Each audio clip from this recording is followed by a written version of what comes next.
Broadcasting from the Lucas Oil Studios. Driven by General Tire. Rock on, baby! I am serious. Here's the freaks.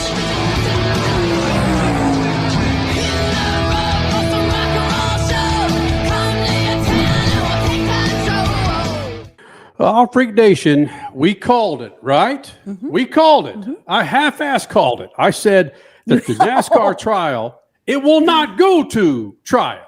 Well, okay, it went to trial. And when it went to trial, to a jury, I said it's not going to go all the way, like our good friends Cake like to say, gone the distance. And it did not go the distance, Freak Nation. I didn't expect it to happen. And at least I got half of it right, Freak Nation. There's too much out there there's too much that's not out there that frankly would have been exposed and made this thing even harder to look at as the battle continued between 2311 and Front Row Motorsports, between Front Row Motorsports, 2311 and NASCAR. And do you think, Crash, Richard C. Suave, if you follow this case, Freak Nation, do you think this was in the works prior to the founder of Bass Pro, Johnny Morris's letter, when he came out freaking swinging at NASCAR and backing up Richard Childress and his tenure in NASCAR? Basically, what we are talking about here, for those who may not be aware, is, like you said, 2311, which is a racing team in NASCAR, and Front Row Motorsports were suing NASCAR. They did free charters. Charters are like they were permanent, but tiny now they lawsuit and they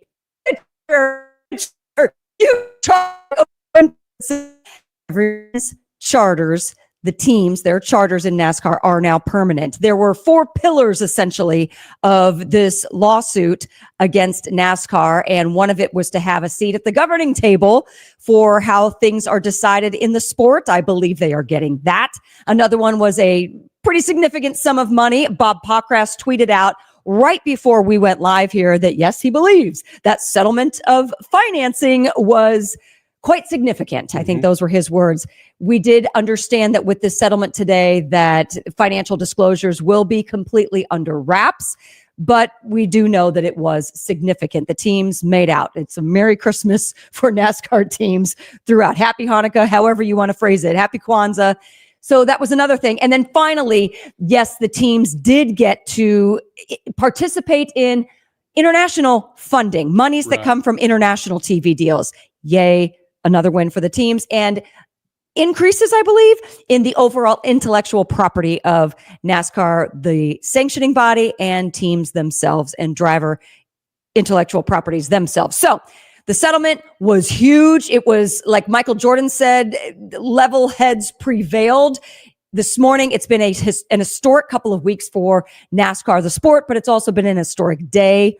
Oh my gosh, we came to it. Kenny was right. A settlement was reached before the trial went into its entirety. I think, Kenny, your question to me before I went into all this was this in the works? Was a settlement in the works prior to Johnny Morris of Bass Pro Shops, prior to his letter going out just last night, Wednesday night, saying, we stand behind our guy.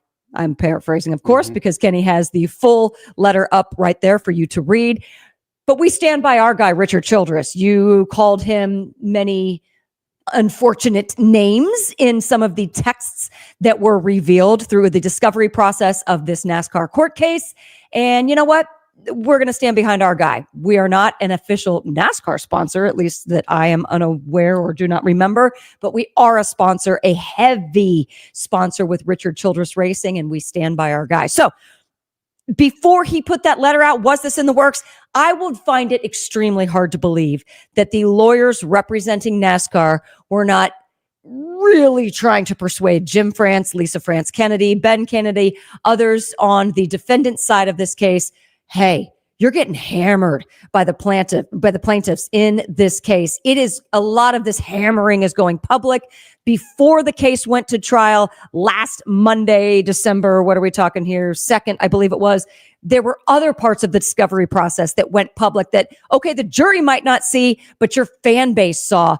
This is ugly. You need to find a way to settle. The teams are telling you the biggest point of issue here is a financial settlement, but also evergreen charters. You got to make this happen. I would find it hard to believe if something was not underway before Johnny Morris's letter. We will never know. But do we need to know? No. The fact is a settlement was reached, and it appears that all sides are happy, happy, joy, joy now, and we can focus on the future of the sport of NASCAR racing and making it better for fans, period. Richie, I heard everything that Crash had. I understand everything that she's saying. I think that I'm a conspiracy theorist every now and then, but that letter was freaking harsh from Johnny Morris that has spent millions and millions and millions of dollars on race teams and sponsorship, sponsored NASCAR races, has sponsored NASCAR races in Bristol, who is just such a big player with RCR and Joe Gibbs, that when he dropped that 3-page letter out there that originally, according to the last page, was handwritten, that someone said, nope, we're not putting that in. Let us just succinct this up with proper typing so people can read it. And holy smokes, I think that was a personal hit at Jim. It was a personal hit at NASCAR, and really how they've treated one of the pillars in the formation and the building of NASCAR, meaning Richard Childress. Richie? Yeah, I tend to agree with Crash. So look, Jordan Bianchi reported around the time of championship weekend that they were in the process of trying to work this out, right? And that they had essentially come to agreement prior to the trial about having some sort of evergreen charters or permanent charters. And they had agreed on that. The big sticking point, according to Bianchi, again, before the trial, was that they were trying to work through the financials of how much to settle on. And they were working out the money at play, which, as like you said, Crash, according to Bob Procrast, is a pretty big sum of money. And he hinted at that it was likely getting back all of their costs from the last couple months of the season when they became an unchartered team. So it was in the works for a long time. However, I do think there is a little bit of truth in that the thing that pushed them over the edge was two things. It was the Jim France testimony, which, it's bad when Jeff Gluck puts in a tweet that how poorly Jim France's testimony went for NASCAR, where he wasn't able to remember details and did a lot of, I don't recall, I don't remember, I don't know, to all these massive, massive meetings over the last 2+ years of these negotiations. I think that was the first thing. I think I texted you guys this earlier today. I think NASCAR's lawyers saw how that went, and they knew by the end of the week that this trial wasn't going to go their way. And I think we've known for a few days that the preponderance of evidence was not in their favor. I mean, I think it was the Jim France. I think a lot of it, I think for me anyway, it was still up in the air. I didn't really know because the case was so confusing. There was so much going on. But when your CEO gets up there and comes off looking aloof, yeah, that's not going to go well with the jury, I don't think. So between that and this letter, that was enough to push it over the edge, and for the lawyers to go to Jim and say, listen, this didn't look well for you. We're going to lose this case. We can't piss off our sponsors anymore. Let's recoup what we can and move on and focus on Daytona. And then eventually change the course because whenever they announce the new points format, which we're going to get probably by January, probably by the end of January. So do you think we will wait as long as January? I truly believe that it's either going to come out the end of this week. Well, I guess we have one more day, only Friday. It's either going to come out this week or next week, because I think, just my personal opinion, that the NASCAR PR machine wants to just turn this narrative as quick as possible. Hey, that's behind us now. Let's focus on things that are positive. If they were smart, they would do that. I agree. That's like the smartest thing they can do. However, I mean, I don't know when the decision is made, but I I think they have their plan set in place.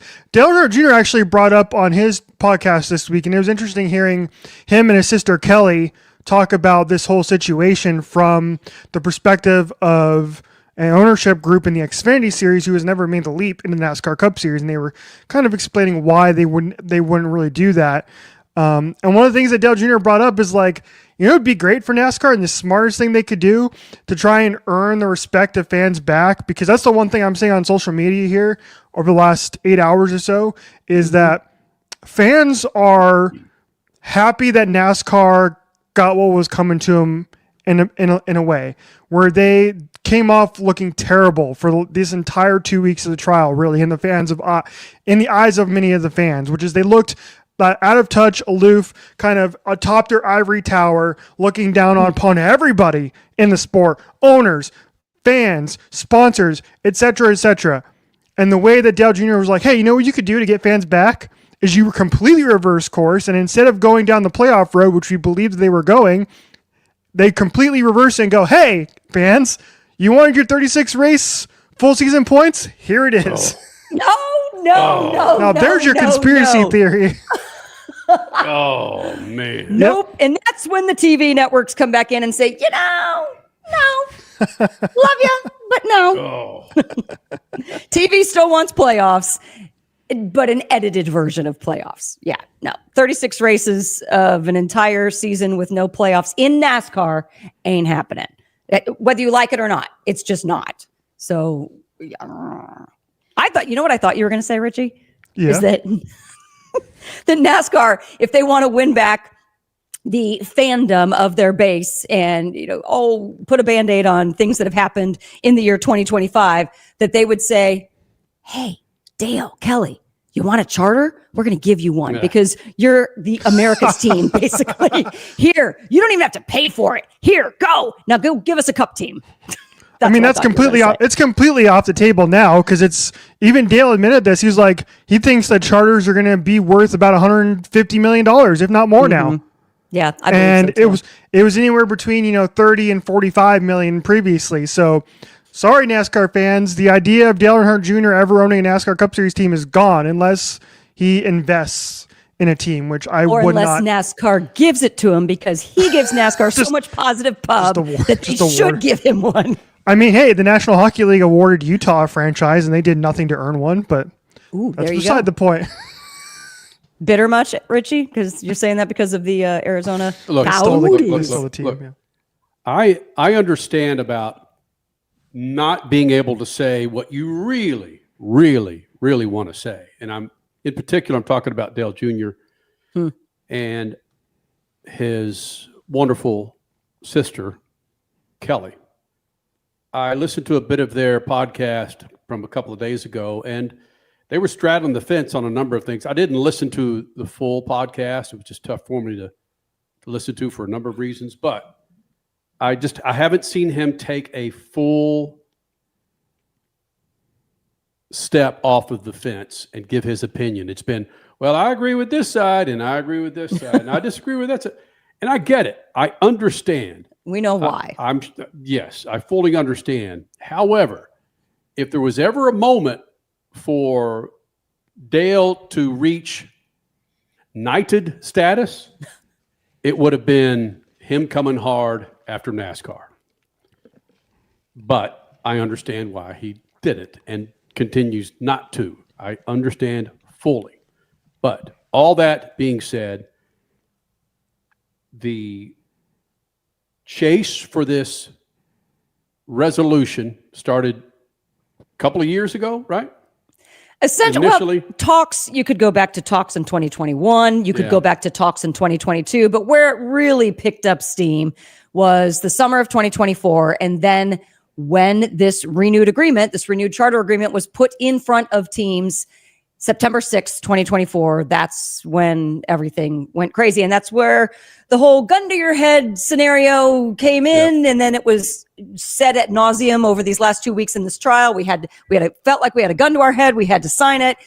You get it at 6:00. You have to sign it by midnight is essentially what went down. 2 teams did not. And here we are. So the big steam being 16 months, in my opinion.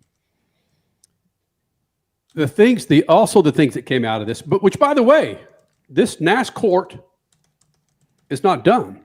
Oh, right. You got what was according to reports supposed to be information on Richard Childress and his possible selling a portion of RCR. All of that was supposed to be under wraps. Mm-hmm. But there's that, and then there's his lawsuit against NASCAR, his defamation lawsuit. Well, we don't know if that one's going. He has threatened it. Right. We don't know if that will go to fruition. But the one that has legs and the one that will be back in court next week is the fact that there was an NDA of Richard Childress speaking with Bobby Hillin Jr. and what was the Chartwell group, I believe. Yes. And that came out in this, was it the cross-examination? Yeah, cross-examination of Richard Childress a couple of days ago. And because of the NDA, there was nothing. The plaintiffs had nothing. The plaintiffs being 2311 and Front Row Motorsports, they had nothing indicated that this was going to come out. Therefore, the legality of this NDA was broken, and the defendants just kind of pushed it out there, and both sides are like, huh? What just happened? And Richard Childress was caught off guard on the stand. He said, I think he said something along the lines of, again, I'm paraphrasing, I don't know if I can answer that. And then the judge said, well, you're sitting on the witness stand. You're sworn under oath. You have to answer it. And Richard Childress, with deer in the headlights, was like, well, I was in discussions, but there was also an NDA, which is a non-disclosure agreement. So because the defendants brought that out without any initial warning or any, I don't know what the legal terms would be, with an NDA, approval. Yeah. That is going to be back in court next week. Basically, how the heck did you do this? Why did you do this? You know this was illegal. We need to figure something out here. So, yeah, it's not over yet. Next week. I believe it's a week from yesterday. So a week from Wednesday. So Wednesday the 12th? It's next week. Yeah, next week. My whole point, sorry, I should have clarified that whole defamation accusation from Richard Childress and possible lawsuit, that's still floating out there. Mm-hmm. It's not going to court next week, but it's still floating out there. And the animosity that has been created, and you see this all the time, man, when people are just mother effing this and backstabbing this, and then things settle. How's it going, baby? Yeah, look. We all saw that, but I can promise you, the animosity that these two sides have with each other is still there, and as flagrant as we saw it unfold in front of us. It's there, man. You can't tell me that Richard Childress, who was called all kinds of things by Steve Phelps and others in NASCAR, that he went, hey, let's go. We're cool. See you in Daytona. BFF. Yeah. Right. Well, when the check cashes, I think the tunes will change. Well, the tune's fine, but I'm talking about screw the tunes. I'm talking about truth serum. Screw the tunes. If there's a T-shirt. One day in my life, Richie, you say, I can't wait. And I said this on the Sunday show, I think. Richie, I can't wait to get outside and just kick your ass. I want to flog you. And then I hand you $1,000 saying, I'm sorry. That flog and kick your ass is still there. It's still there. You can't erase it from the transcripts or whatever they say in the court. You can't. Mm-hmm. This is true, but the check still clears. Yeah, at least I hope it still clears. Well, here's what I tweeted Jeff Gluck this. I actually tagged Bianchi as well. In the Teardowns podcast post-settlement, so Thursday, December 11th, today, if you're watching live, they listed every name. They said it was Steve O'Donnell, it was Curtis Polk, it was Ben Kennedy, it was Lisa France Kennedy, it was Jim France, it was Denny Hamlin, it was Michael Jordan, everybody, Larry Butterman and Jeffrey Kessler, everybody's hugging and shaking hands. They never once in their podcast said the name Steve Phelps, which we all know the defamatory comments that Kenny was just referring to were from Steve Phelps.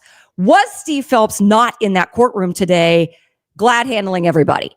Is there something else going on? Will we see Steve Phelps come February in Daytona, or is he done? I I don't know. I'm asking this question. Why did we not hear of him being in court today? Why did we not hear of him being part of the happy, joy bonfire group at the end of this court case? We have not heard Steve Phelps since he was on the witness stand. Maybe he had a meeting, Crash. Maybe he had a meeting. No. Oh, do you have anything on that, Rich?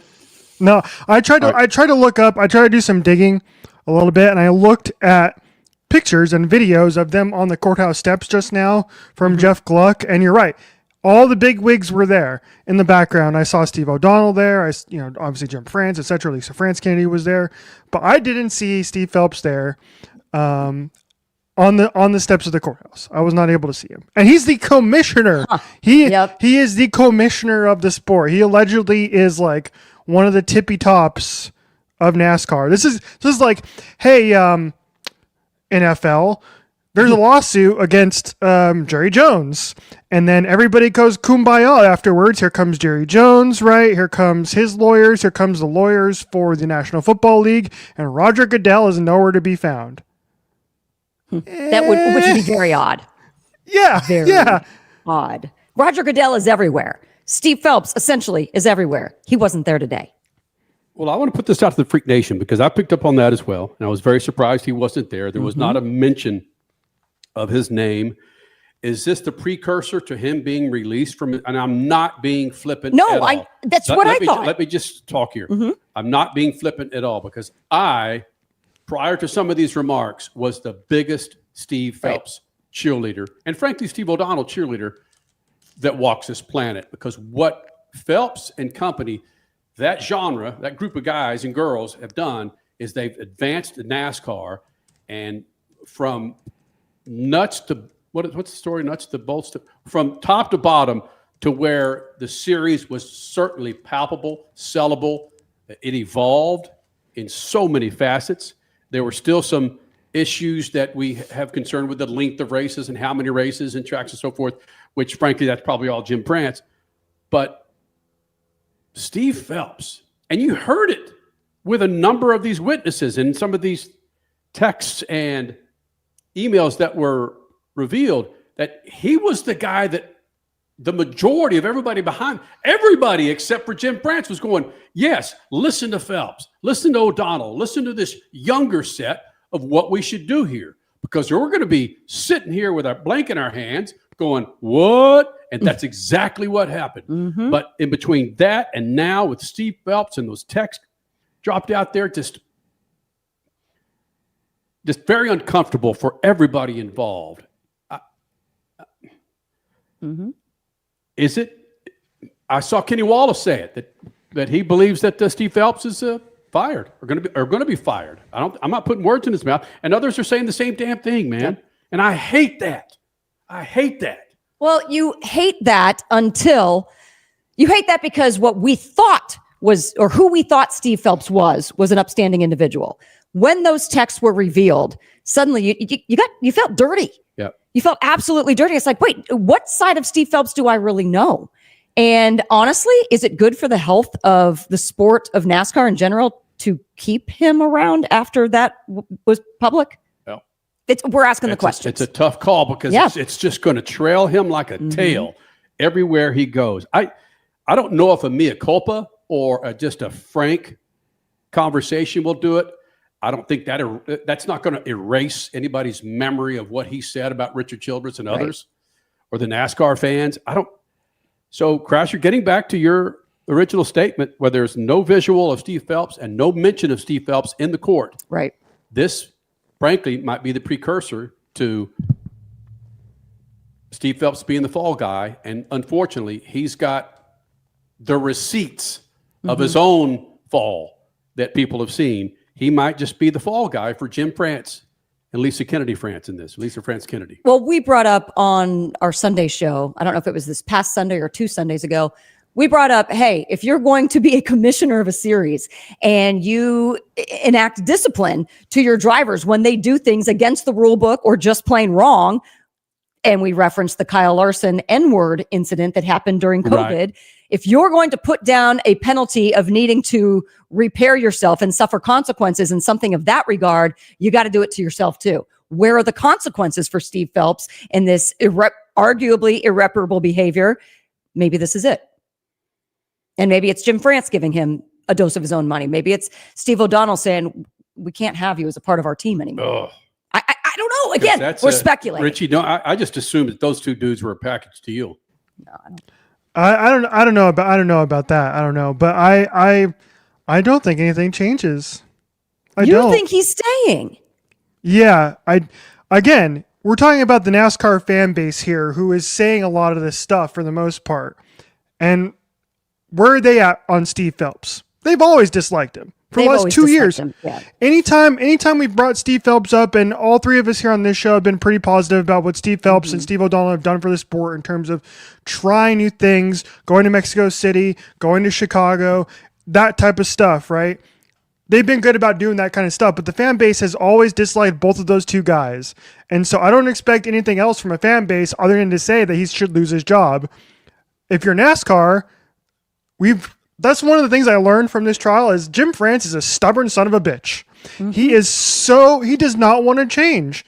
He is so stuck in his ways that's why the trial got as far as it did. And that's why, as long as it was, he had teams saying, hey, every single team was like, hey, in personal letters to him, we want evergreen charters. We want permanent charters. We want these franchises. And Jim kept saying, no. Mm-hmm. And so I truly think that he's going to be the one making the call here. And I think Steve Phelps is going to stick around. I don't see NASCAR making that decision to make a change, just to make a change. They're going to try and bury this as fast as they can and move on. And like I said, and distract with the point system or whatever. And that's that. And they want to wash their hands of this as quick as possible. And people are going to forget about it 2 months from now. We're not going to be talking about this. I just don't know. I get the fan base saying, yeah, get rid of them. We've wanted you gone forever. And that's the fans speaking. And I get Jim France being a stubborn SOB. But what about your client base? Yeah, your fans are part of your client base, but your upfront client base is your teams, your owners, your drivers. How do they are butthurt. They are very hurt, actually, about the vitriol that was spewed in Phelps's text messages. So he's not employed by the teams, though, Crash, like the other sports are. That's the biggest difference between NASCAR and everywhere else, is the teams do not have an ownership stake in the sport. In other sports, yes, the ownership, all 32 owners in these other sports can kick a commissioner out and fire them, right? They're the ones signing the contracts. Here, it is Jim France and it is Lisa France Kennedy. As we learned in the hierarchy of NASCAR, it is those two and then everybody else. And Crasher, you brought up something that reminded me. The tentacles that Steve Phelps has within all of NASCAR, in particular, sponsors and TV contracts. I can promise you that sponsors and TV contracts, that $7 billion over 7 years, right? Mm-hmm. Steve Phelps and his personality, his mechanisms of negotiating are part of all that. And we haven't even talked about sponsors, the money that networks and sponsors have already committed to the series. And if Steve Phelps is gone, has there been backdoor conversations from sponsors or networks saying, bro, you got to force Jim France to settle this damn thing. We'll deal with Steve Phelps later. That's why I go back to that Johnny Morris letter and think, and how powerful it was. Money talks. Mm-hmm. And if money says we're keeping our money with NASCAR as long as you keep Steve Phelps, what can you say? Steve Phelps, you just got to eat it for the next 6 months when you walk into the media center and you get grilled. You do. There are your consequences. Mm-hmm. Instead of being fired, you have to deal with this and you can't complain about it anymore. Interesting. Here's a good question from Lynn, the Spurs fan on YouTube, asking about Roger Penske. We're stating about Roger Penske. Funny, we never heard Penske on the stand. Yep, that was the very first thing when I heard settlement this morning after I dropped my daughter off at school, walked in the front door. Hey, did you hear? They're settling. What? And I'm like, oh, guess who didn't get to take the stand? Roger Penske. That was the very very first thing that came through my mind. And I thought, wow. And I think, Richie, you were the one saying early last week, we're not going to hear from Roger. He's going to figure out a way. And then on Friday, when the defense attorneys said, Roger's only available on Monday, and Judge Bell said, well, then you need to figure it out because you're not going to be ready come Monday. And then look at this. No, Roger. You know, I'm curious if Roger. I think the only person that was on Jim France's side was when he looked in the mirror. I don't think Lisa France Kennedy would have done this. I certainly know nephew Ben Kennedy, son of Lisa France Kennedy. Ben Kennedy was, you just know with his, where he is, what is he, early 30s?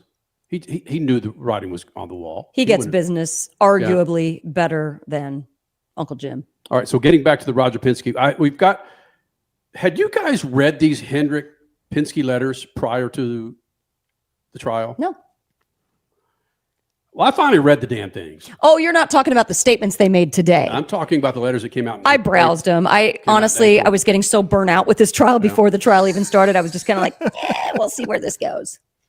Now, Roger Penske, being the professional that he is, the captain, his letter to NASCAR was fairly not mundane. It was direct, but you could read between the lines of what he's saying. There's one paragraph that I'm going to pull up, Richie, right here. Let me take down the QR code the QR of our code. freakware, by the way.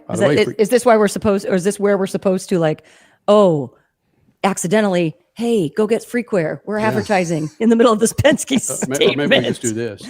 There you go. There we go. A little one. So in Roger Penske's letter to Jim France, April 11th, 2024, one of the paragraphs, your proposal, Jim France, doesn't encourage investment and contributions, and it eliminates the equity that we have established over the years relative to those that have underachieved. I understand that NASCAR is trying to accomplish with this new payout structure, but believe that it will prove to be counterproductive to all teams in long term, and it does not provide for increase in annual expenditures.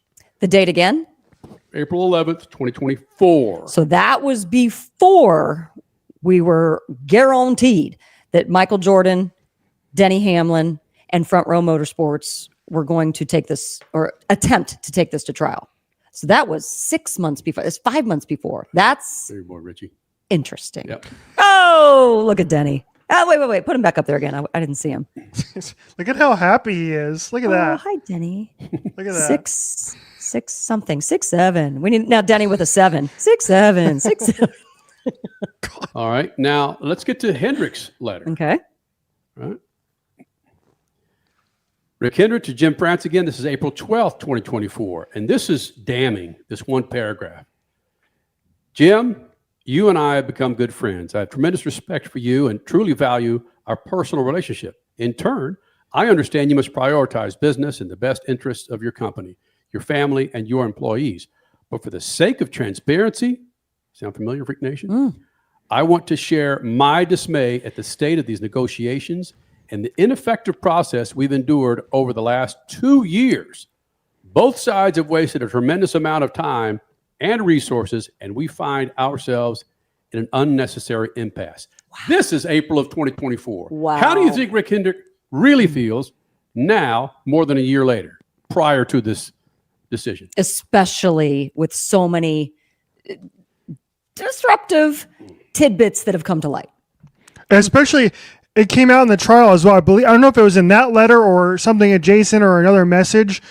It was revealed how much money Rick Hendrick lost. He was like, yeah, we've won 2 of the last 5 championships, and I've lost $20 million. I was like, oh, okay. No. Repeat that again. Let that sink in. Say that again. He said, I've won 2 championships in the last 5 years, and I've lost $20 million. You are a multi-time champion, and you're losing money in America's, sorry, IndyCar fans, America's largest motorsport. What? again, that most of those letters just show you that how stubborn Jim France is. It's incredible. It's unfortunate, man. It's such a bummer. Well, okay. What everyone wants to do now, and we are all very hopeful for, is turn the tide and let's be positive moving forward. So, Jim France, you have shown that you are very stubborn. You are difficult to work with, and it is unfortunate because you were arguably doing this with your tight friends. Moving forward, can you kind of change? I mean, you kind of have to, but can things be better at racetracks? Can things be better in future negotiations? When decisions need to be made, can they be easier?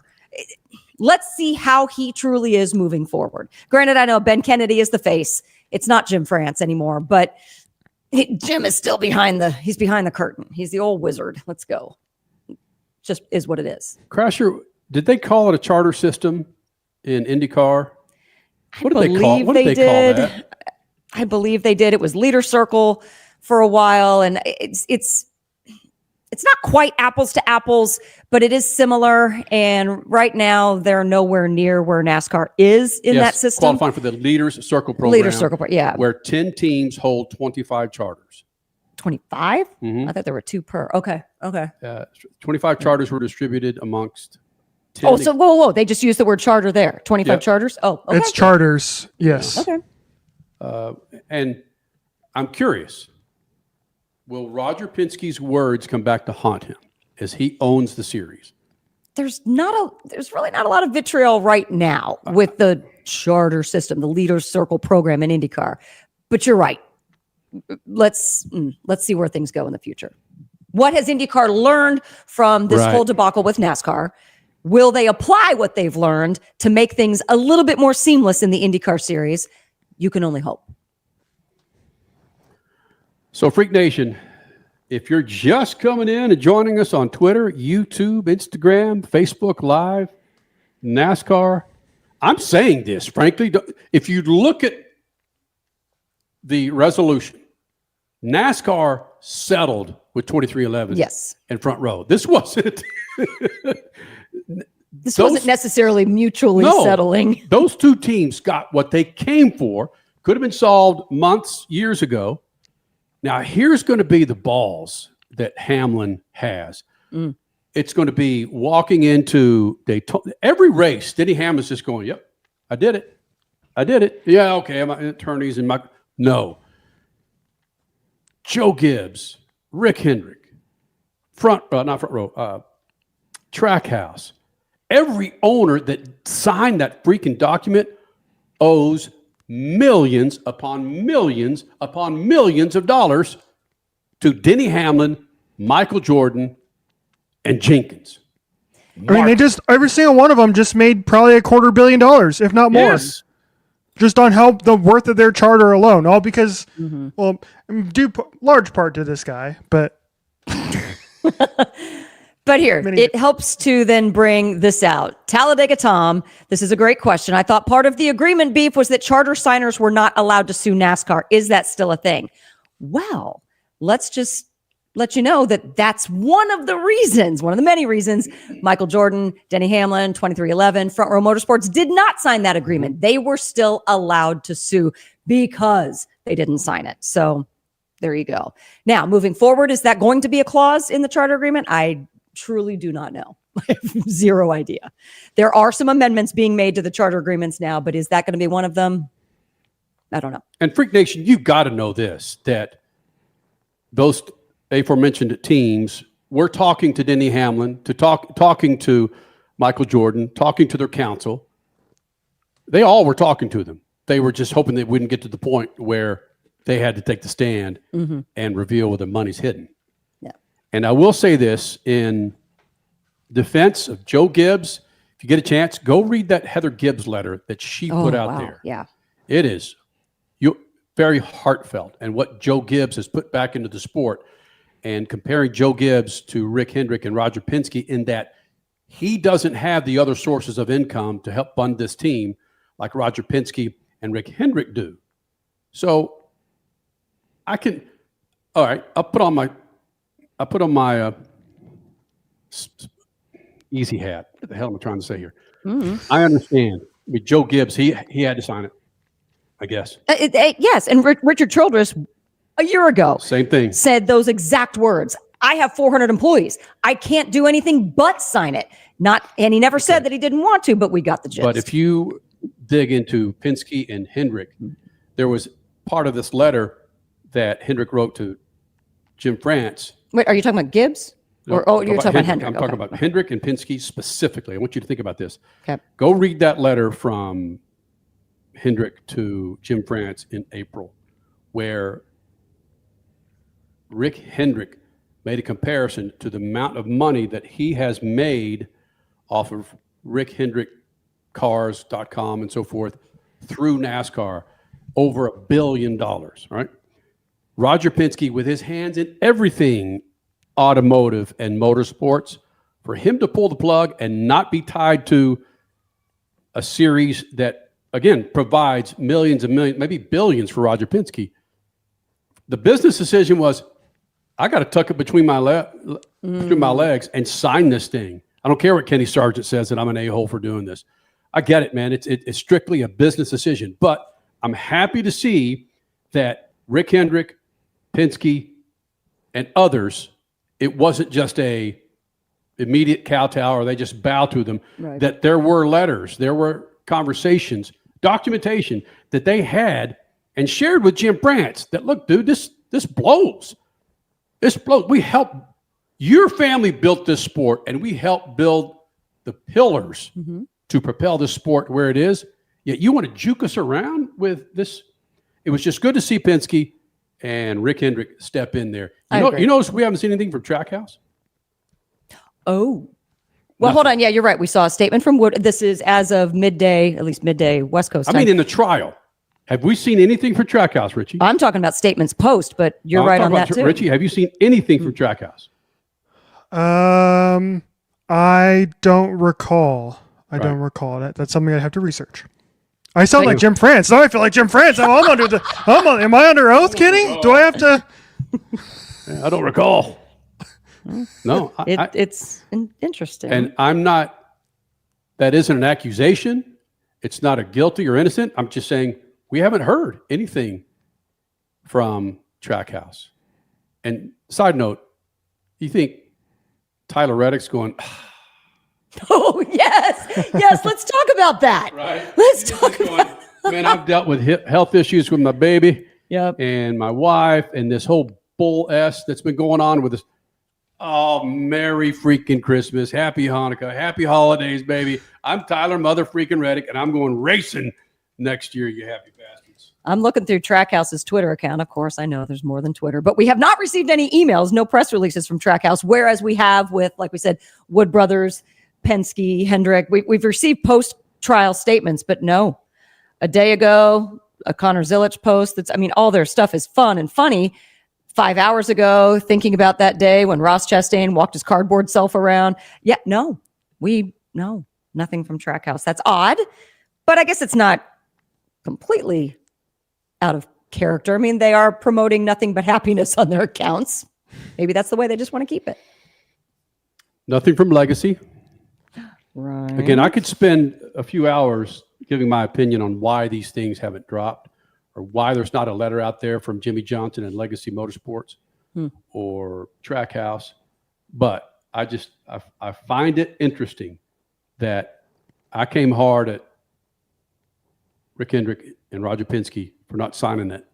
Or for signing. For signing that original agreement, thinking that they just bowed down to him. But seeing these letters and a few other remarks, it's good to see that they at least showed some of their colors to Jim France.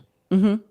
It was refreshing, actually. And I'm not saying that because we're siding one way or another. It's just when you have a situation that seems fairly black and white and you wonder what one side is truly feeling, that they did their best. They did their best to put their best foot forward.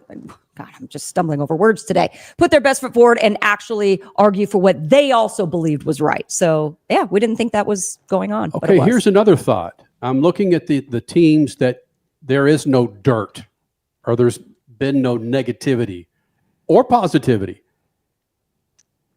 you have seen nothing I've seen nothing. I'm going to leave it at that.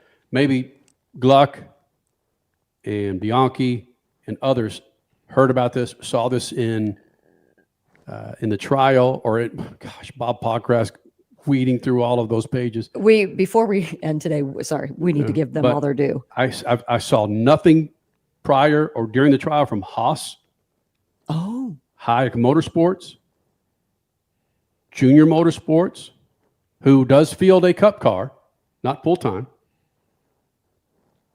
Colleague, Legacy, Nice. Okay, we're getting to a large amount now. My point is this. My point is this. I mentioned Legacy. The Legacy teams, the 3 Legacy teams, Richard Childress, Rick Hendrick, Roger Penske, the 3 oldest teams, right? I'm looking at this. Yeah, well, Wood Brothers, let's leave Wood Brothers out of it. Okay. They had legs to stand on. I'm wondering if these younger teams who don't have the equity that Penske and Hendrick have in NASCAR and motorsports, they felt like, we got to stay the F out of this, man. I get it. Okay. Right? Because we don't have a leg to stand on like Penske or Hendrick. Potentially. You would like to see a united front, but then again, if you know that your big wigs are going to be carrying you, then all right. Well, you know that it was united. We just didn't see it. You have to know that. Freak Nation, don't believe a word you hear when someone says, well, this team. No, every team was united, not including that signature that they put on the agreement. You know they were communicating. People may deny it, but you just know they were communicating.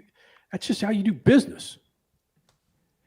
And they were all doing it, well, having 2 teams do it for them to benefit each of their businesses moving forward. Yeah. Wow. Yeah. What a couple weeks.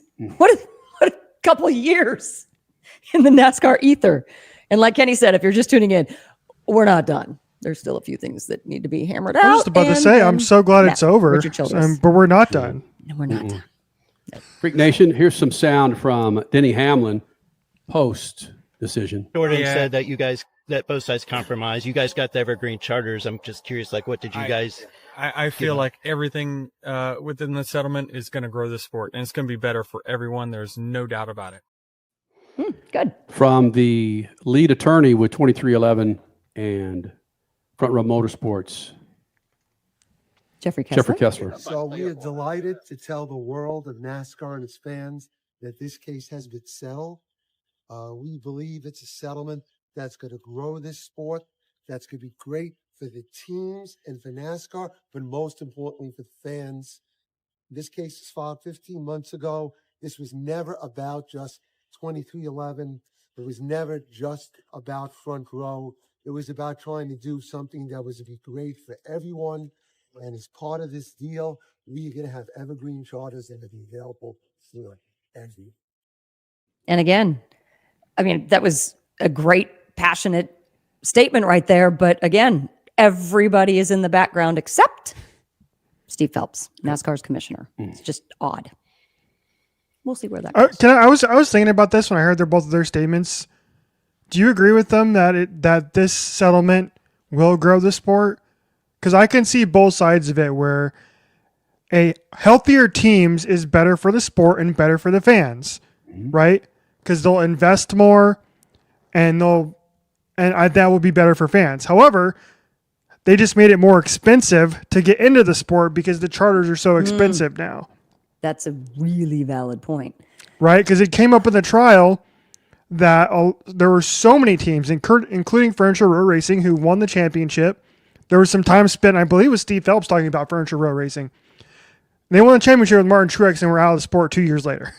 Right? So we know that in the past, there were chartered teams that had to completely close down because they were financially insolvable. And hopefully this new agreement now will make it more solvable for teams to come into the sport. If they want to buy a charter, because I believe from what I understand in the pretrial stuff, NASCAR does have the ability to issue more charters if they want to. Right? Case in point, going off the F1 model, Mr. F1, Richie Flores, going off the F1 model. Hey, Cadillac, you're finally approved. Yeah, and we know Honda's been in discussions entering the Cup Series as well. That is supposedly on track. We know Dodge as well, who's gone into the Truck Series. Like, do they want to come in and make factory teams now? Because now they understand that, hey, if we buy into these charters, like every other sport, every other franchise, and every other major professional sport is just gaining value every year. And it's going up and up and up. So that's my question. Like, is the sport going to grow because of this agreement? I'm hoping that this is the impetus for change that we've asked for, that millions have asked for as NASCAR fans, whether it's the length of the race, the number of tracks, the number of races, I could go on and on and on. But I think the jury's still out on that one, Richie. And getting back to the word, I'm sorry, I've got a Rolodex of words I'm trying to get to, guys, because I know a lot of people are questioning what the hell does evergreen mean. It's not a flat-based charter agreement tied to a certain dollar through the rest of their life of the charter. From what I understand, an evergreen charter is, Freak Nation, is there's a percentage that they've established where off of all of these television contracts, international distribution, all of that, they're going to get a certain amount of, let's just say there's $1. The NASCAR teams are going to get 31% of that dollar. All right, you follow me here? Yep. For the rest of this 7 year. But let's say that next 7 year contract goes down to, no, let me hold on, back up a second. I'm sorry, guys.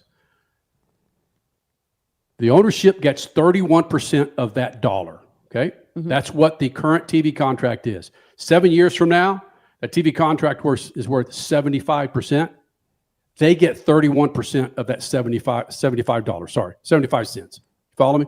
I know I'm confusing the hell out of you, Freak Nation. The fluctuation of this agreement with the broadcast, international, national broadcast, there's going to be a number set to where it's going to fluctuate. The number is going to be set. The percentage is going to be set with whatever NASCAR negotiates for these contracts. Does that make any more sense? Yeah. So as long as the percentage stays the same, then I don't think anybody can complain. Because if it goes up for NASCAR, it goes up for the teams. If it goes down for NASCAR, it goes down for the teams. There's nothing to complain about there. That's where I think it's going to be advantageous, not just for us, but for the fans, to where drivers have to understand that this sports is sold on personality, specifically motorsports, that these drivers have to understand out and about is going to be just part of your vernacular. Got to get out and about, because the more you sell yourself, the more the series is going to be able to sell itself and all those that are tied into it. And 7 years from now, or 5 years from now, when they're negotiating a new contract, those drivers better hope that who are the guys that predict the stock market? What are their names? Put me on the spot. The Pope. Come the on. Pope? Yeah, the Pope. Yeah. The Pope of the stock markets sees that NASCAR's stock has risen and deserves another monster freaking TV contract. I say hedge funds. Whatever. All right. There we go. Have we said enough? Yeah, but hold on. All right. You want to answer We some like things? conspiracy theories. Let's ask this. Remember Andy this is on YouTube, right?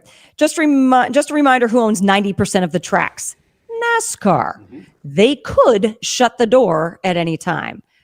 While true, do we know that? We haven't seen this contract. we haven't seen anything. And again, financial terms will not be disclosed. We know that it's healthy for the teams, but you're right. Could Jim France and Lisa France Kennedy say, all right, you got paid, we're done? I think that's a great question for the next NASCAR State of the Union, State of the Series. Yeah. To have these type of questions, because are we guaranteeing that NASCAR will continue in its present condition moving forward for at least through this contract? What happens at the next TV renewal contract? Are you going to sell the series? Are you going to just say done? Not even worry about selling the series? Oh, I didn't even think about that. Dang it. I was Remember so this positive. that came up with the trial too. That many years ago, I think prior to the pandemic, that there was some rumors that NASCAR might be up for sale. That was publicly reported too at the time, if I'm not mistaken. Right. So those have since been shut. I think they've since denied that, like, we're not up for sale. But you never know, especially as Jim France is in his 80s. That was then. Yeah, right. Right. So That was then. he'll That be was 5 years ago. he'll be almost 90 by the time this contract ends. So You know, one guy, how he's feeling. Who's laughing now?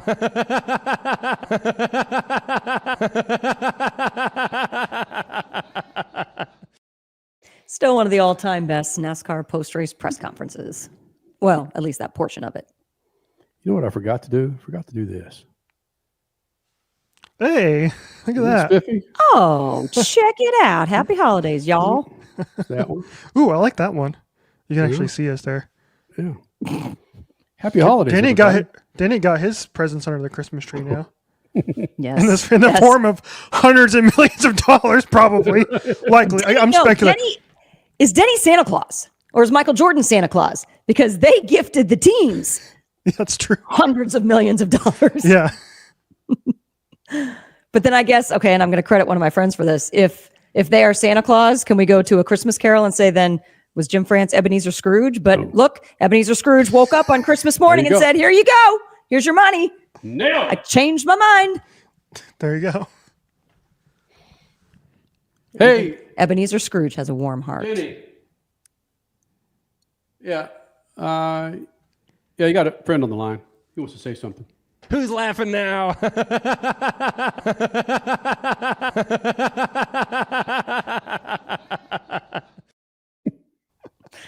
Goodness. All right. Happy holidays, Freak Nation. I'm going to bring this to the Freak Nation every week now, and he's just going to be a mainstay. Well, you got to make one with 7 fingers because I need to see a 6-7. I just did. That's a 6 finger, Denny. I need to see a 7 finger. We can have big balls there behind Kenny. Miles the Monster's there, and then Denny can be there as well, like right next to him. Yep. Yeah. I'm all about it. Yeah. Look at Miles the Monster right over your Although, shoulder. Richie, next time people see us, this whole studio may be a little bit different. Oh. Teasing that again, are We you? got us a big old announcement coming up, Freak Nation, for 2026. It's going to get even bigger for the freaks. You like football? Oh, You like baseball? Crasher, do not say a word.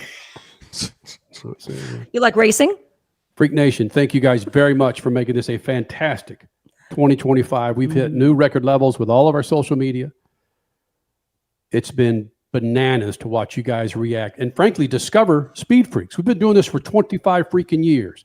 And if you have followed us for any of that duration, sorry, it just came to me and I didn't, that we cover it all, man. We cover it all. We know the big horse, of course, is NASCAR, but we cover it all, Freak Nation. And the reason I have that little that little deer in the headlights look is we lost and I'm sorry I don't have a graphic of him. I should have put it up there. I'll put it up. A guy that has followed us for so many years, and you may know who the guy is from him on social media. Patrick Drawn has been supporting the Freak Nation for so many years, well over a decade, and chiming in. And his health would be up and down, up and down. I know that he was in the hospital recently. I say recently, last several months, and I see that his sister posted that he had passed away. And it just reminds me that we can't do it without you guys. Granted, our buddies at Lucas, General Tire, Racer Network, and everyone that's helped physically support this 25 years has been fantastic. But ultimately, and I almost called bull S with the way some of these attorneys and drivers were talking or Denny and Michael about how important this was for the fans. But now that I think about it, it's not. It's not. It's about fans. We can't do this without you. We can't.